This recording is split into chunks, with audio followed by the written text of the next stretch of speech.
नमस्कार दोस्तों, आपका स्वागत है योगेश महाजन लीगल चैनल पर।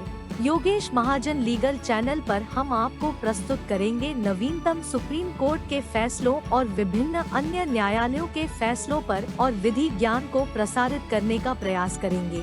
इस चैनल पर हम न्यायिक फैसलों के महत्व को समझाने और विधि समझौतों की युक्तियों को समझाने का प्रयास करते हैं। हमारा मकसद है कानून और न्याय के क्षेत्र में ज्ञान को आपके पास पहुंचाना, तो कृपया हमारे चैनल को सब्सक्राइब करें, घंटी आइकन दबाएं, वीडियो को लाइक और शेयर करें। एक CRL जो है क्रिमिनल मिसलेनियस केस 452 ऑफ 2012 जो honourable high court of Delhi ने ये जजमेंट डिलीवर की थी 7 फरवरी 2012। और इसमें जो पिटिशनर वर्सेस रेस्पोंडेंट, तो इसमें पिटिशनर ने जो मेट्रोपॉलिटन मजिस्ट्रेट के जो ऑर्डर है ASJ जो पास हुआ था, जो ASJ का जो ऑर्डर था वो पास हुआ था, और जो ऑर्डर मेट्रोपॉलिटन मजिस्ट्रेट का ऑर्डर था, दोनों ऑर्डर्स को चैलेंज किया था इस ऑनरेबल हाई कोर्ट के समक्ष। और जो एक कंप्लेंट डाली थी उन्होंने, पिटिशनर जो कि कंप्लेनेंट है, उन्होंने एक कंप्लेंट डाली थी under section 18, 19, 20 and 22 of the domestic violence act और rule 61 of the domestic violence act. तो जिसमें जो कंप्लेंट डालने के बाद जो समन थे सिर्फ जो हस्बैंड के अगेंस्ट ही इशू हुए थे, और बाकी जो समन्स थे अदर रिस्पोंडेंट्स नंबर थे, रिस्पोंडेंट नंबर 2 से लेकर 5 तक, उनके अगेंस्ट में समन्स इशू नहीं हुए थे।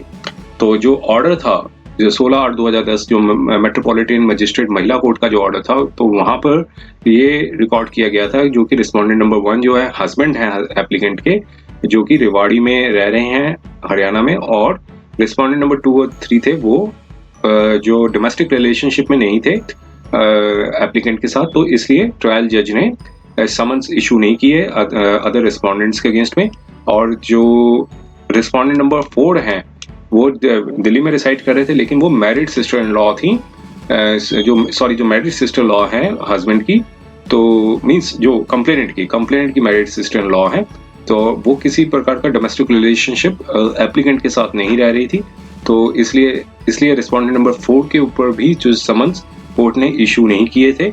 और रिस्पोंडेंट नंबर 5 थे वो जो कि एक फ्रेंड है, रिस्पोंडेंट नंबर 1 के जो फ्रेंड है वो एक रिलेटिव भी नहीं, वो एक रिलेटिव नहीं है बल्कि एक फ्रेंड है।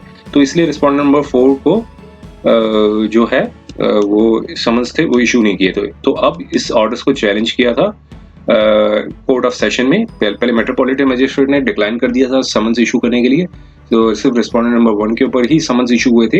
अब बाकी 2 से लेकर 5 तक जो रिस्पोंडेंट्स बने थे उनके अगेंस्ट में कोई समन्स इशू नहीं हुआ था। अब उस ऑर्डर को चैलेंज किया गया था सेशन कोर्ट में। तो सेशन कोर्ट ने जो एडिशनल सेशन जज हैं उन्होंने एक अपना निर्णय दिया 15/11/2011 को, और ये पाया कि जो रिस्पोंडेंट नंबर 1 जो है वो हस्बैंड है एप्लीकेंट के, और रिस्पोंडेंट नंबर 2 से लेकर 4 जो है एक father in law, mother in law और सिस्टर इन लॉ है, और रिस्पोंडेंट नंबर 5 जो है वो कोलीग है। तो एप्लीकेंट ने जो है अपनी एप्लीकेशन में बताया था कि वो मैरिज उनकी जो है रिस्पोंडेंट नंबर 1 के साथ 2004 में हुई थी 1 डेट को, लेकिन उसके बाद वो अपने एक मैट्रिमोनियल हाउस में रही थी, और जो कि चंडीगढ़ में है, और डेट बताई मतलब 2 महीने से ज़्यादा वो वहाँ पर रहीं। और फिर ये बताया कि उनको हरास किया गया, ह्यूमिलेटेड किया गया और इल ट्रीट किया।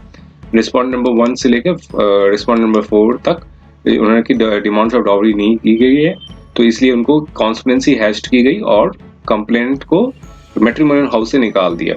और उसके बाद रिस्पोंडेंट नंबर 1 ने जॉब्स के लिए अप्लाई करना चालू कर दिया चंडीगढ़ से बाहर।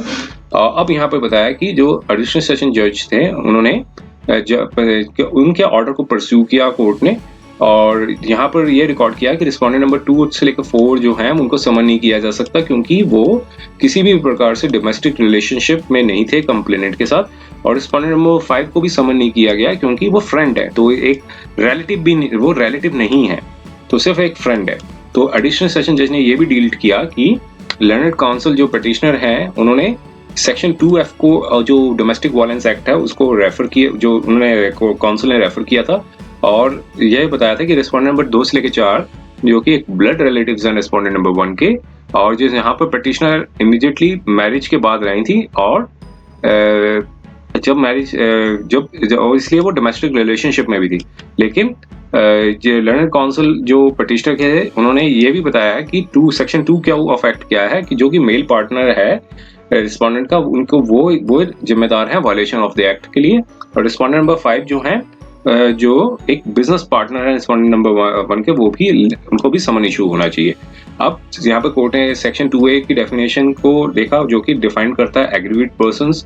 तो एग्रीवेट पर्सन की जो डेफिनेशन को देखने के बाद, एनालाइज करने के बाद फिर एक जजमेंट थी जो लर्नर्ड एडिशनल सेशन जज ने एक Vijay Verma versus state of NCT of Delhi जो कि डिसाइड किया था इस कोर्ट ने 2010 में। तो उन्होंने इस जजमेंट का भी रेफरेंस दिया था और उसका कोर्ट करने के बाद तो यहाँ पर ये बताया कि जो क्लियर थी, जो जजमेंट जो रिकॉर्ड की थी लर्नर्ड एडिशनल सेशन जज ने, उन्होंने बताया कि जो कंप्लेनेंट ने एडमिट किया था कि अपनी एप्लीकेशन में कि सेक्शन 12 ऑफ द एक्ट के अंदर कि वो स्टे साथ रह रहे थे मैट्रिमोनियल हाउस में, जो कि चंडीगढ़ में जगह बताई है वहाँ पे मतलब 2 महीने से ज़्यादा। लेकिन रिस्पोंडेंट नंबर 2 और 3 जो है वो सेपरेटली रह रहे थे पटिशनर से।